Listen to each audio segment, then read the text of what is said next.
Hello दोस्तों, कैसे हो आप लोग। मैं डॉक्टर शैलेश कुमार यादव आपका स्वागत कर रहा हूं रसायन के प्लेटफॉर्म पे।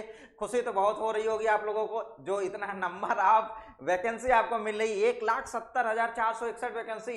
भाई साहब बहुत वैकेंसी है। आप इसमें तो अब इस बार तो निकाल ही लोगे। अब कहानी आप अपना खत्म कर लोगे, मुझे मालूम है, मुझे पूरा विश्वास है कि अभी आपका आखिरी ही एग्जाम होगा। तो आज हम लोग क्या करेंगे कि थोड़ा सा देख लेते हैं कि इसके अंदर क्या क्या है, कितनी सीटें किसको मिली हैं, क्या एज लिमिट है, कितना सब कुछ ओवरव्यू एक बार देखते हैं इस पूरे के पूरे वैकेंसी का, और फिर हम आगे की प्लानिंग को बताते हैं, डिस्कस करते हैं। सीट तो आपको पता ही है, 1,70,461 सीटें। अरे अब तक इस इतिहास में इतनी शिक्षक भर्ती तो नहीं आई थी जितनी अब आपको मिल रही है। तो काफी वैकेंसी इस बार क्लियर कर लीजिएगा, बिल्कुल मत चुकिएगा। खासकर मैं टीजीटी साइंस के बच्चों के लिए बता रहा हूं। जो टीजीटी साइंस है, यूपी का टीजीटी साइंस अलग होता है, बिहार का टीजीटी साइंस कुछ अलग सीन है, इस पे मैं बात करूंगा आपका। तो पोस्ट देखो यहाँ पे 5,425 पोस्ट। भाई बहुत सारे होते हैं, इतना तो आप समझ लो कि इसमें तो आप एक सेलेक्ट हो, आप एक उसमें से हो, आप 5,425 में से कोई एक हो जरूर। अब देखो एलिजिबिलिटी क्या मांगा हुआ है, जिस सब्जेक्ट में आप ग्रेजुएट हो लगभग उसमें 50% तो मिनिमम आपको रखना ही रखना है, और आपको साथ साथ में बीएड भी आपका जरूरी है। जो आपका जो बिहार का स्टेट है उसका फर्स्ट पेपर एटलीस्ट आप क्वालिफाई रहो, तो ये आपकी मिनिमम एलिजिबिलिटी है टीजीटी साइंस के लिए। देखो भाई, सबसे और अहम बात, जो सब्जेक्ट का कॉम्बिनेशन होता है ये बड़ा आपको दिक्कत करता है सब्जेक्ट कॉम्बिनेशन का। तो हम आपको बता देते हैं कि क्या है कि आप जिस सब्जेक्ट में ग्रेजुएट हो, जिस सब्जेक्ट में ग्रेजुएट हो उसमें आप एटलीस्ट, जैसे फाइनल ईयर में आप रहते हो, क्या मान लीजिए जूलॉजी हो, बॉटनी हो, या फिर जूलॉजी केमिस्ट्री, या फिर बॉटनी केमिस्ट्री, ऐसे रहते हो, तो एटलीस्ट एक के साथ में कोई दो आपका कॉम्बिनेशन बैठना चाहिए। ये देखो यूपी का अलग सीन है, यूपी का अलग सीन है टीजीटी साइंस, यहाँ पे अलग है आपका कि आप अगर आप फाइनल ईयर में जूलॉजी हो और बॉटनी हो तो आपकी केमिस्ट्री भी होनी चाहिए, केमिस्ट्री होनी चाहिए। एटलीस्ट आप सेकेंड ईयर में छोड़कर आए होगे तो आपकी केमिस्ट्री, या फिर आप बॉटनी केमिस्ट्री से फाइनल ईयर में आए हो तो आपको सेकेंड ईयर तक जूलॉजी रखना है। इट मीन्स कि आप ओवरऑल समझ लो कि आपको इनमें से कोई दो जो फाइनल ईयर में है और एक आपका क्या होगा जो सेकेंड ईयर में आपने छोड़ा है। इस तरीके का कॉम्बिनेशन आपका दिया गया है इसके अंदर, ठीक है भाई।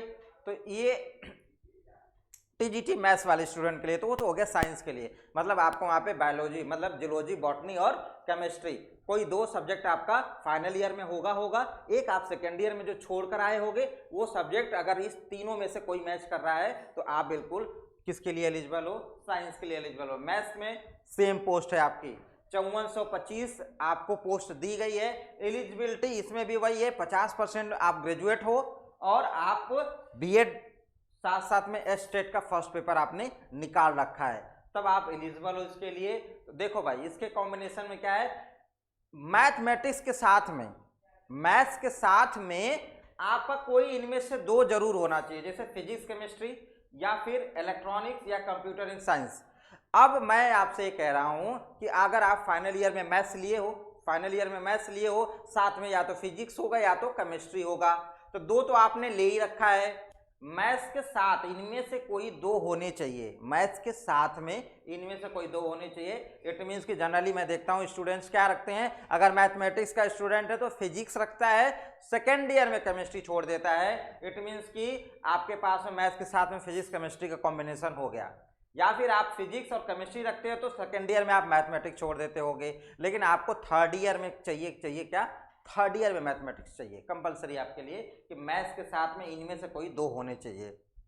ठीक है भाई, इस बात का ध्यान रखना कि आपको थर्ड ईयर में मैथमेटिक्स, साथ में तो फिजिक्स रखोगे या तो केमिस्ट्री रखोगे, और फिर इनमें से कोई दो होना चाहिए। ये आपका बहुत मेजर पोर्शन है। इस पर मैं एक सब्जेक्ट कॉम्बिनेशन में बिल्कुल बहुत अच्छे तरीके से एक अच्छी वीडियो बनाऊंगा, तो उसको आप लोग फॉलो कर लीजिएगा। अभी आप लोग मोटी मोटा इसको देख लीजिएगा भाई। पेपर का पैटर्न देखो, दो पार्ट में आपको पेपर दिया जा रहा है, दो पार्ट में पेपर दिया जा रहा है, ए और बी पार्ट है, ए और बी। 2 घंटे इसके लिए भी है, 2 घंटे इसके लिए भी है, कोई दिक्कत नहीं, बहुत समय है। तो पहले वाले पार्ट में देखो, उसमें भी दो पार्ट है, पार्ट 1 और पार्ट 2। लैंग्वेज का है आपका टेस्ट है, इंग्लिश के और हिंदी के टेस्ट होने हैं। इसमें 25 सवाल आपके इंग्लिश के होने हैं और आपके हिंदी के 75 सवाल होने हैं। ठीक है भाई, अब उसके बाद में यहाँ पे देखो, जो आपका जो बी पार्ट होगा, जो 2 घंटे का होगा, उसमें आपका सब्जेक्ट के 80 सवाल आने हैं, विषय वाले 80 सवाल आने हैं, और आपके जीएस और जीके के जो हैं वो 40 सवाल आने हैं। निगेटिव मार्किंग इसमें दिया गया है, लेकिन अभी कितना कट होगा निगेटिव मार्किंग ये नोटिफिकेशन में मेंशन नहीं है।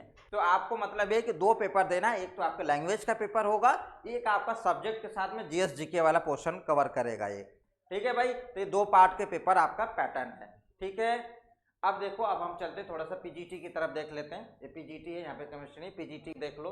पीजीटी में आपका क्या है, जैसे जूलॉजी में देखो 2683, 2738, 2600। अरे भाई बहुत सीट है, इतनी सीटें नहीं मिलती हैं। अगर इसमें चूक गए तो गड़बड़ है, इस बार नहीं चूकना है, इस बार लेके निकल जाना है बाहर।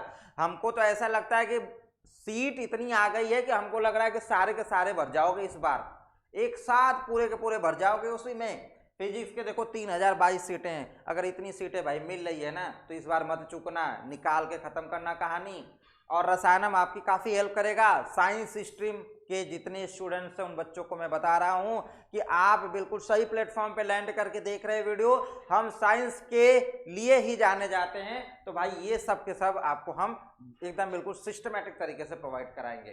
ठीक है, तो आपका पैटर्न इसमें भी आपका क्या है, सेम पैटर्न ही है। सबके लिए पहला पेपर, सबके लिए लैंग्वेज का टेस्ट सबको देना है, और एक कंपलसरी है क्वालिफाइंग, और इसके बाद में आपका ये सेकेंड पेपर होगा, जिसमें आपका सब्जेक्ट पे काफ़ी अच्छा कमांड होना चाहिए, और जीएसजी के आपके लगभग 40 सवाल, ये भी काफ़ी अहम रोल अदा करेगा।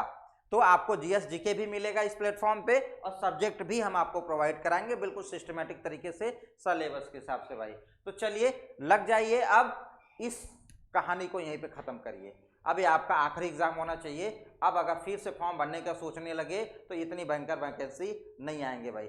Thank you so much, all the best. अच्छा करके आना, और हमारी पूरी की तरीके से आपको सहयोग मिलेगा। जितना आप चाहते हैं उससे कहीं ज़्यादा हम आपका सहयोग करेंगे। चलिए भाई, thank you so much, good luck.